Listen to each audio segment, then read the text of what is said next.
The wait is finally over. The Las Vegas Raiders have officially appointed their new general manager, and that is John Spytek, assistant general manager of the Tampa Bay Buccaneers. Now, John Spytek brings an interesting resume to the table, brings a wealth of experience and a proven track record in team building and scouting. So let's just dive into what this means for the Silver and Black. Now, let's go first into a quick background of John Spytek. He used to play college football at the University of Michigan from 1999 to 2002 as an outside linebacker, where he did overlap with Tom Brady in 1999, and Tom Brady is currently the minority owner of the Las Vegas Raiders. His overall background, his experience, he has over 20 years of experience in the National Football League. He has worked with several different teams, including the Detroit Lions, the Philadelphia Eagles, the Cleveland Browns, Denver Broncos, and most recently the Tampa Bay Buccaneers,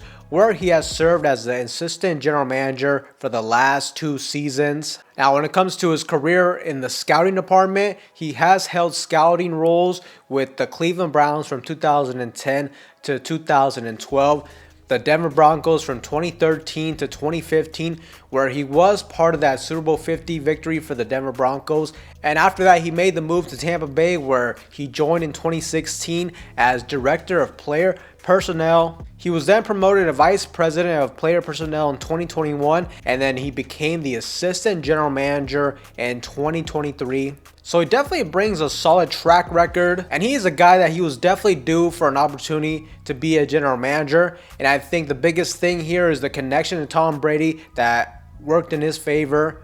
They played together at Michigan, and also John Spytek was part of that Tampa Bay Buccaneers front office during the tenure of Tom Brady, where they won the Super Bowl. So that definitely adds a unique layer to this hiring process for the Las Vegas Raiders. Now, what are John Spytek's characteristics as a general manager? Well, first is talent acquisition. He is known for turning Tampa Bay from being one of the oldest rosters in the league into now one of the youngest, showing his capability in both drafting and also in free agency. When it comes to the NFL draft, he has focused on either getting players that can contribute immediately or getting players that can develop into key pieces over time. And under his watch, the Tampa Bay Buccaneers have made the playoffs for 5 consecutive seasons, including a Super Bowl run in 2020.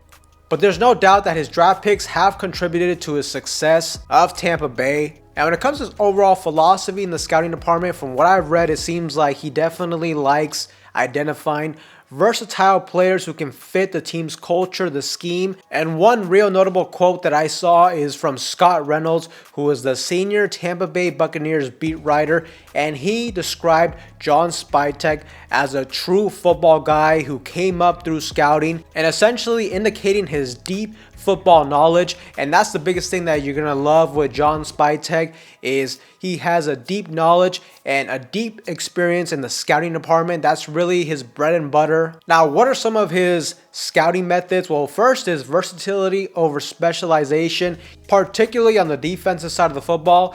This approach was evident in Tampa Bay, where he helped draft and develop players who could switch positions or play in different defensive alignments. He also is big on the youth and development of young players. He has shown a preference for drafting younger players who can grow with the team, and this definitely contributed to him transforming the Buccaneers roster from one of the oldest ones in the league to now one of the youngest, focusing on long-term development rather than solely focusing on immediate impact alone. Not only does he use traditional scouting methods, live in-game evaluations and evaluations at practices, but he also uses modern tools like analytics and video technology to gain a competitive knowledge and be more efficient in the scouting department aspect of things. And not only does he have experience when it comes to college scouting, he also has been scouting at the pro level when it comes to scouting NFL players. There's been a lot of times where he's had to assess players from other NFL teams who may have been available via trade or free agency. So this is just a guy who has a deep background in the scouting department. From what I've seen as well, he's not really a guy that prioritizes best player available over need. He's more of a balanced approach in that aspect. He tends to blend the best player available strategy with also trying to address team needs. So it definitely seems like his approach is not one or the other. Unlike our previous general manager and Tom Telesco, who we all kind of saw that his track record was just always going best player available, specifically in that early round, in that first round.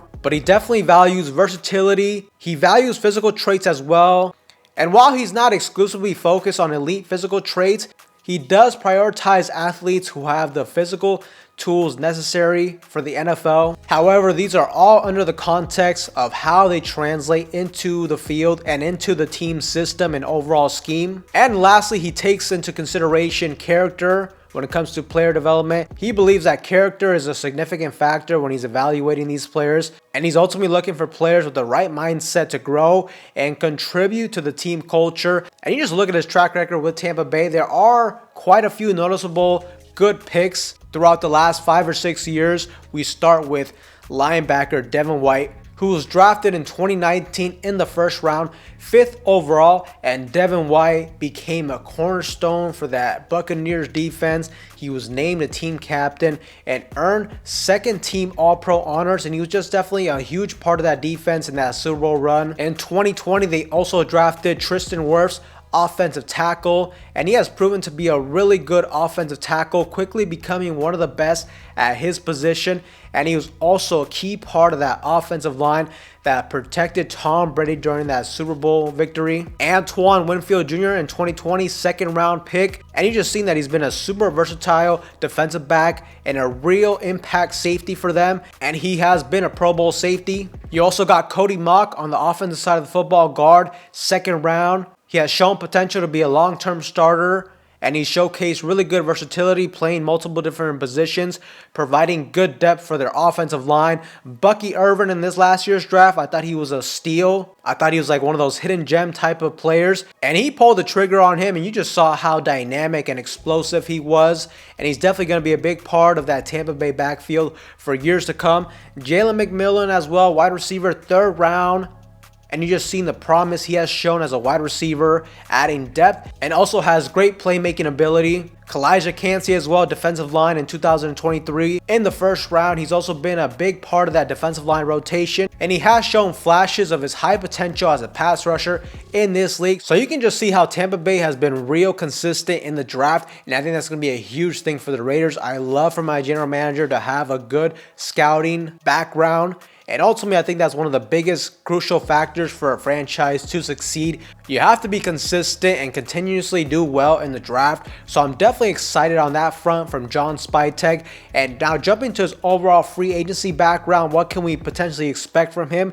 Just judging from his track record with the Tampa Bay Buccaneers, it does not really appear like he's an overly aggressive general manager when it comes to free agency spending. He definitely takes a balanced approach in that sense. But at the same time, he also has made some good signings, some key signings, and one of them was in 2020. Arguably one of the biggest free agent signings in NFL history that directly led to a Super Bowl victory, signing Tom Brady, and then moving on from Tom Brady when they had to get a quarterback again, fulfill that void. They went ahead and signed Baker Mayfield in 2023, and you've seen that he's done really well. He's thrived in Tampa Bay. He also was able to re-sign Antoine Winfield Jr., a strategic move to keep homegrown talent. And this is definitely an interesting factor because the Raiders have a lot of free agents this year, and it's going to be interesting to see which ones he prioritizes bringing back in this offseason. So when it comes to salary cap management, what can we expect from him? I think he definitely takes a focus on sustainability.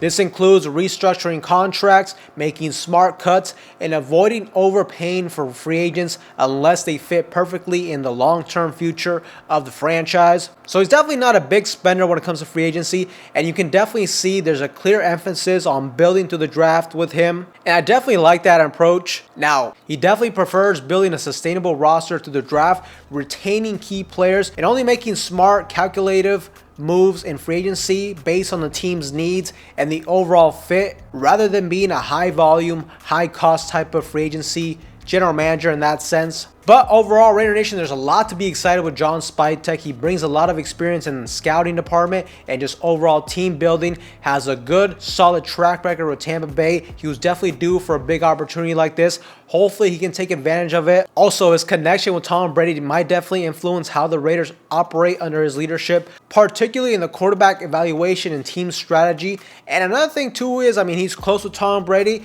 and I think Tom Brady is a guy that definitely has a deep network, so that can definitely help him out. But overall, Raider Nation, I think this was a good signing. I am definitely excited to see John Spytek as our new general manager. And now we just got to stay tuned to see what is going to be his first move as the new GM. Who will he hire at the head coaching position? Will it be Pete Carroll? Will it be a young offensive coordinator, a defensive coordinator? We'll just have to see what happens. You know, one thing I was seriously considering is if John Spytek were to get hired, that maybe he was going to go after the offensive coordinator, Liam Cohen from the Tampa Bay Buccaneers.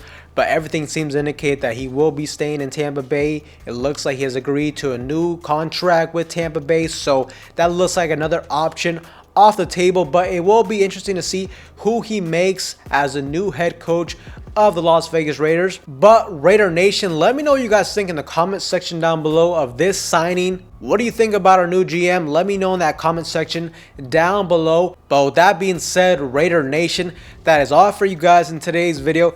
Anybody that's new to the channel and you guys love Raider related content just like this, make sure to like, comment, subscribe to the channel. That being said, I will see you guys in the next one.